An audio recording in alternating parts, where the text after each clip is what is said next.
ایک دفعہ کا ذکر ہے کہ ایک لڑکی بہت ہی شرارتی تھی جس کا نام ٹیا تھا۔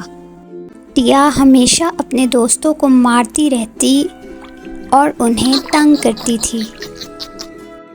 ٹیا اپنی ساری کتابیں پھاڑ دیتی اور اپنے سارے کھلونے توڑ دیتی تھی۔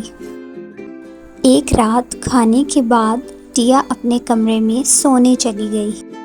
ٹیا بہت زیادہ تھکن محسوس کر رہی تھی۔ اس رات اس نے ایک خواب دیکھا۔ اس نے خواب میں دیکھا کہ جب وہ اپنے دوستوں کے پاس کھیلنے آئی تو اس کی دوستیں اسے غصے سے دھکا دے کر آگے چلی گئیں۔ اس پر ٹیا بہت زیادہ دکھی ہوئی۔ پھر اس نے دیکھا کہ اس کا ایک کھلونا بڑا ہو کر اسے ڈرانے کے لیے اس کے پیچھے بھاگ رہا ہے۔ ٹیا اچانک سے اٹھ گئی اور بہت زیادہ ڈر گئی۔